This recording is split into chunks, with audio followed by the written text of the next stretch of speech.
Hey guys, welcome back to another Pen Talk. I am Kevin Taylor. I'm a personal trainer in the Hoover area and a member of Peak Referrals B&I chapter. Here's my co-host Cherry. Hi, I'm Sherry Howell with Providence Chiropractic, and I'm in Gateway B&I chapter and an ambassador of Strictly Business.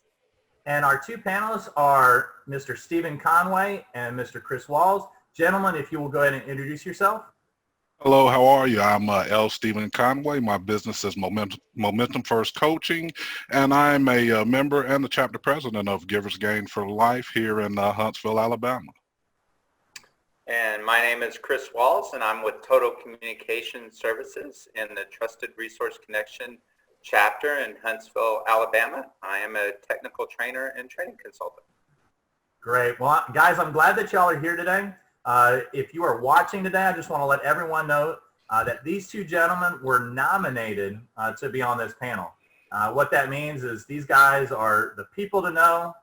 They're excellent people to know that for their intelligence, as well as they're just very charismatic and great members of their chapter. Okay, so Cherry, if you'll get us started. All right, Mr. Stephen, explain what you do to us, please. Well, I am a business and a leadership development coach. What I do in a nutshell is I help people and leaders become the change that they want to see in their businesses, their lives, and in the world. So it's a big job. Yes, it is. All right, Chris, so, same question. We want to know a little bit more about you. So, this is our coaching and training panel.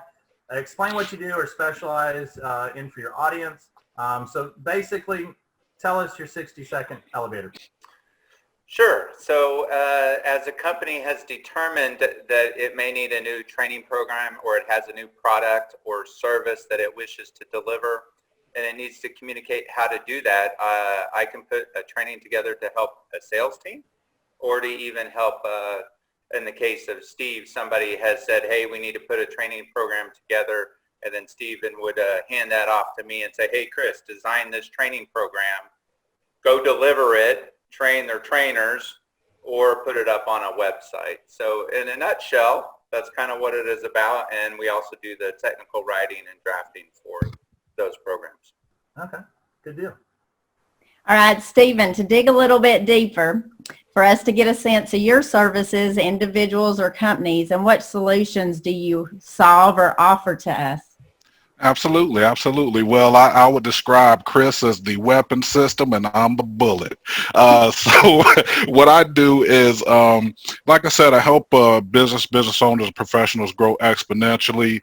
And I know that if I ask most business owners and professionals what you need to be doing to grow your business, to grow your life, to grow yourself, you would have an answer, right? You would say, I need to be following up more. I need to be doing more personal development. I need to be better at time management. But here's the thing that you don't know. You don't know what's keeping you from doing these things that you know would grow yourself and your business. You don't know what's keeping you from doing them consistently and effectively.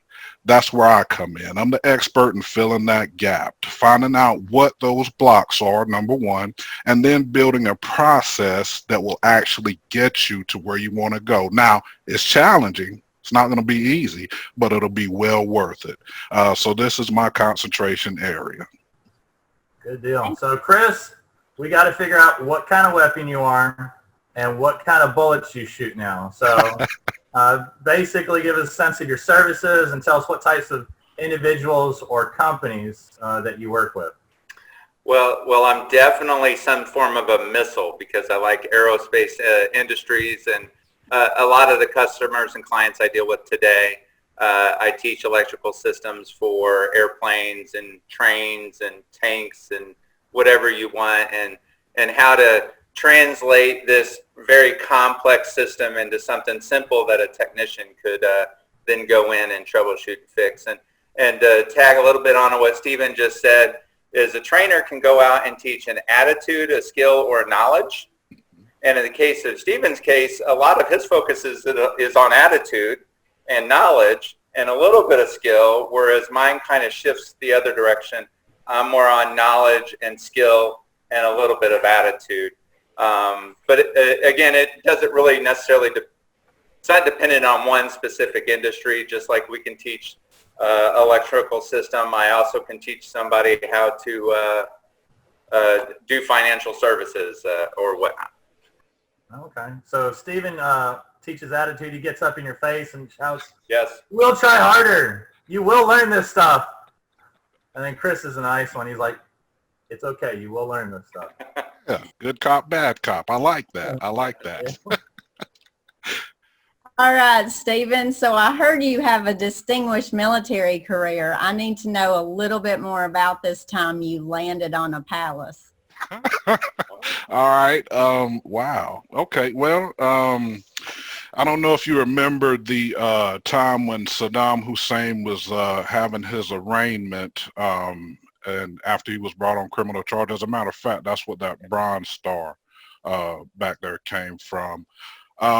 We were the QRF, and I got much better stories than this one. This was kind of boring, but we were the quick reactionary force with the troops on the back, just in case there were any incursions or, and hopefully I'm not speaking to military, but Chris can translate.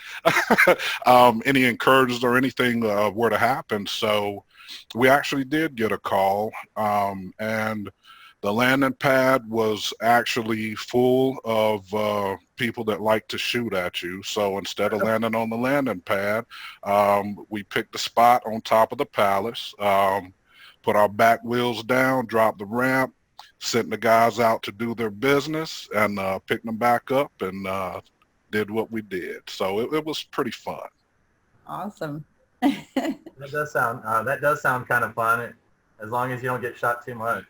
Yeah, well, it used to be a joke, and Chris can, yeah, probably not much of a joke, but we used to count the bullet holes and have competitions to see who could come back with the most bullet holes on the side of the helicopter. Yeah, in our airframe. So you found ways to deal with that.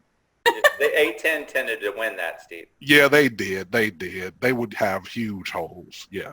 All right, so if you're watching this, we're gonna go ahead and put like a key to understand all this special lingo. Okay, so a landing pad is where you put your helicopter, and people shooting at you are bad guys. Okay, so correct. There'll be more. Trust me. For the most part, yeah. And Stephen does have a lot more stories. So that means you need to take the time to meet Stephen and do business with him. That way you can get the really good ones, right? Absolutely, as my grandma used to say. It's a combo word. All right, Chris, so I want to hear a story. You mentioned a story about Air Force cadets, and tell us a little bit more about that. Sure. I teach a lot of different cadets from the Air Force or the Marines or the Navy, and it has kind of evolved over the years as I travel around the world and go to them. It used to be that people were pretty hands-on, but not very computer literate.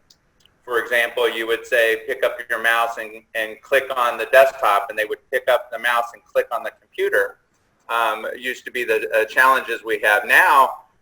The cadets are very, very intelligent with the computer, but they don't know what a pair of pliers are. So different challenges, different times. So it sounds like that kind of person has switched branches in the military. There could be some of that. The Marine Corps definitely is pretty hands-on, although we get some pretty brilliant technicians there on the V-22s and some of the other aircraft. Uh-huh. I'm very proud to see what we have coming into service these days. Absolutely. Very interesting stories, guys. So, Stephen Conway, what is one of your favorite clients? And you can talk about me, of course, because I'm one of your biggest fans you've worked with. Yeah. I'm kidding.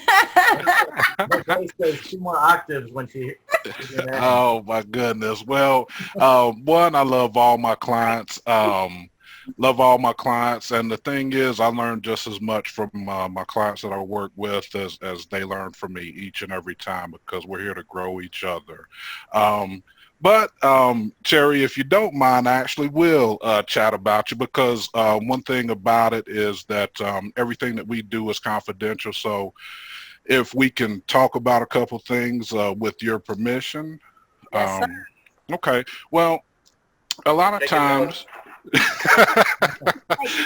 nothing can or will be used against you in the court of law. Plausible deniability, right? But I'll speak about Cherry. Cherry, one we all know is a very great person, and the key is that no matter how we may seem on the outside, we are all human. We have wants, we have needs, we have worries, and we have concerns for ourselves, our futures, and those that we're around. So one thing about Cherry is, and I won't delve too deep, is we were looking at possible transitions to help her build the future that she really saw herself building. And with everybody, there's some fear, there's some apprehension, because once we start moving away from what we know, whether it's the optimal or not, or comfortable or uncomfortable, at least we know it. But once we start moving away from what we know, you get a little bit jittery. So there were some conversations that myself and Cherry had that when I would mention something, or we would bring something out of her that was really important to her, you could see the fear, right? But at the same time, you could see that determination come out with her. So I can say that Cherry is one.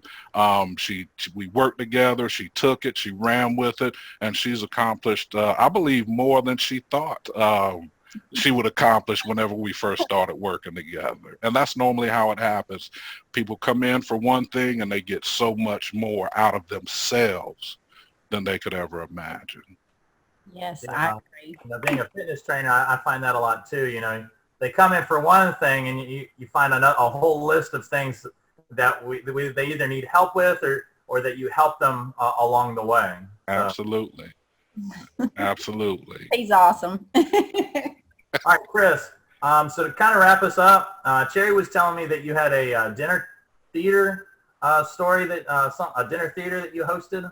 Oh yeah, this was a few years ago, but as Stephen and I can both attest, we do a lot of public speaking engagements. So either one of us are always more than happy to come out and do public speaking for anybody and help out. And this was a trip out into South Korea.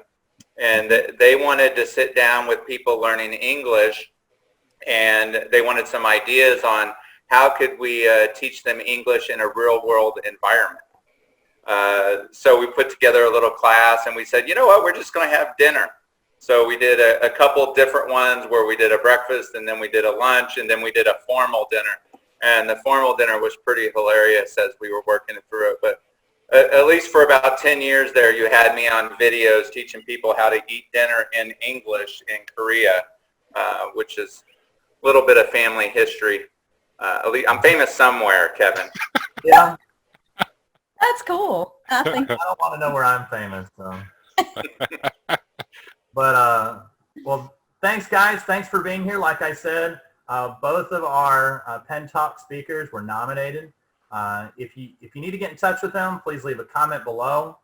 If you're watching this on our BNI YouTube channel, go ahead and like and subscribe. And just want to let everyone know that Chris and I have really good beards, and so does Stephen, okay?